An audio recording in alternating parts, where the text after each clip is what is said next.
8h40 no ar, o Conversa de Redação desta segunda-feira, 11 de julho de 2022. Para debater os principais assuntos do dia, comigo, Edilene Lopes, Rita Mondim, Malco Camargos e Ricardo Kertzmann. A gente começa com um tema que tomou o noticiário nesse fim de semana e as repercussões continuam nesse início de segunda-feira. A polícia investiga assassinato de um tesoureiro do PT por bolsonarista durante festa de aniversário da vítima em Foz do Iguaçu, no Paraná. Em São Paulo, no sábado, Lula agradece durante discurso um ex-vereador acusado de tentativa de homicídio. Maninho do PT, como é conhecido, e seu filho agrediram um homem em frente ao Instituto Lula em 2018. A vítima teve traumatismo craniano. Ricardo, vou começar com você. Como é que você lê toda essa história de intolerância às vésperas da eleição? A gente pensa, lógico, num caso, um crime, uma pessoa morreu e outra está gravemente ferida no hospital. E o ex-presidente Lula, lembrando daquele caso de agressão lá em 2018. Como é que você lê isso tudo? Bom dia para você. Bom dia, ouvintes. É trágico, né, Júnior? É inaceitável, na verdade.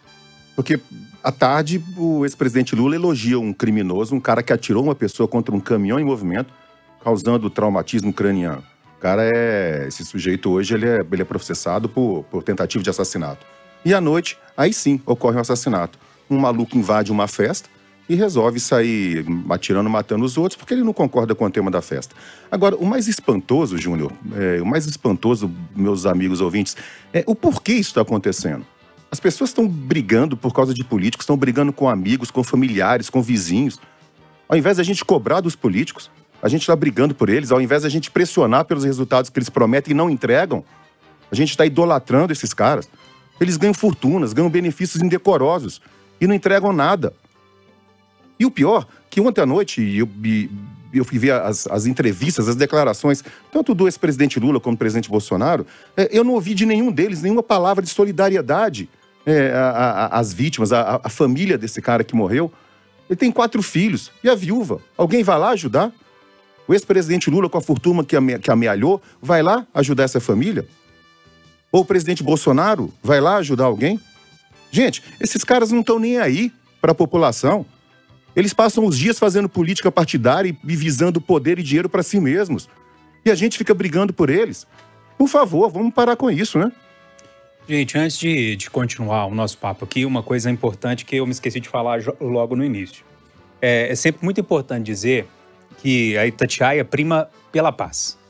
Esse é o ponto que é convergente entre todos nós aqui da rádio, tá? Todo mundo, é lógico, tem o direito de pensar diferente. O Ricardo pensa diferente da Rita, a Rita pensa diferente do Malco, a Edilene pensa diferente de mim e tá tudo certo. Todos nós podemos se manifestar de um jeito diferente do outro, né? Mas sempre precisa haver respeito, acima de tudo, e tolerância. E essa é uma posição, é um pilar da Rádio Itatiaia. Dito isso, eu continuo o debate aqui. Malco, eu coloco você agora nesse papo para falar um pouco desse radicalismo político. Algo na literatura, e você como cientista político, que já apontava isso anos anteriores, ou a gente está vivendo o ápice dessa história? Bom dia para você. Bom dia. O ápice começou em 2013.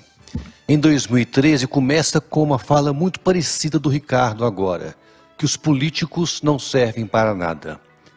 E isso tem que ser relativizado. Há muitos bons políticos em todos os países, inclusive no Brasil.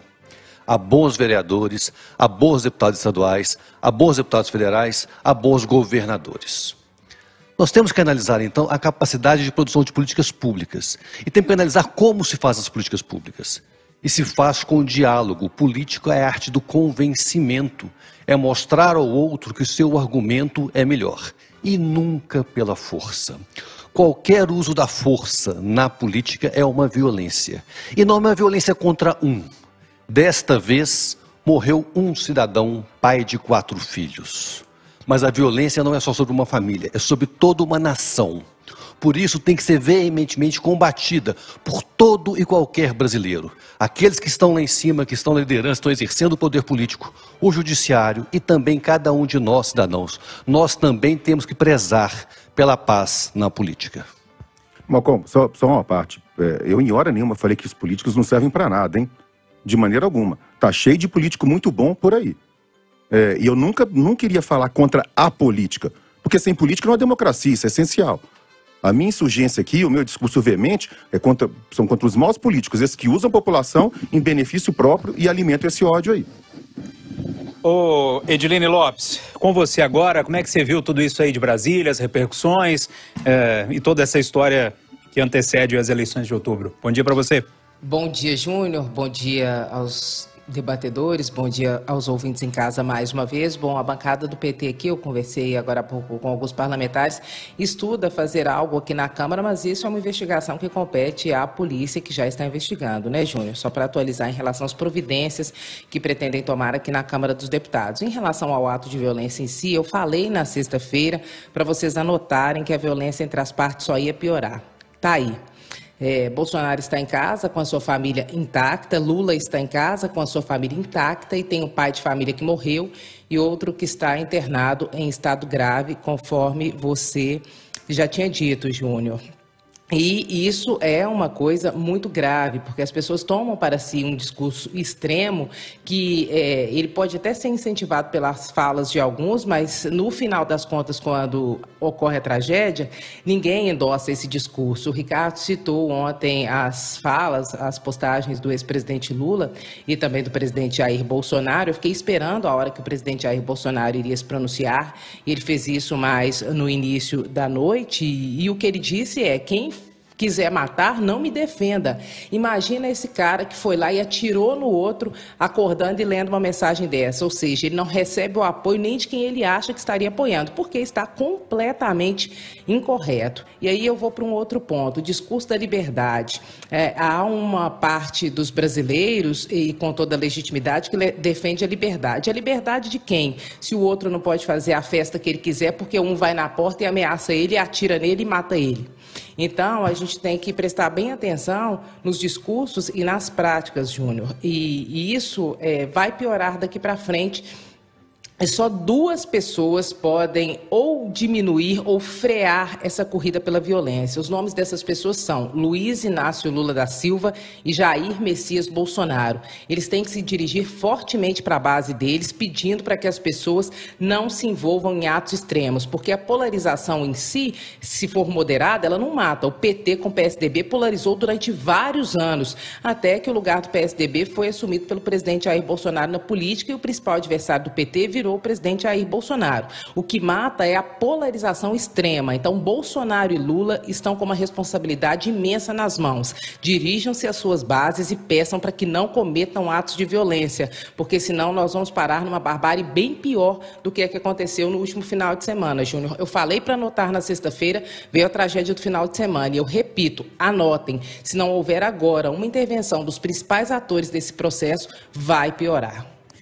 Rita Mundim, como é que você vê a escalada de violência em torno das eleições? Bom dia para você.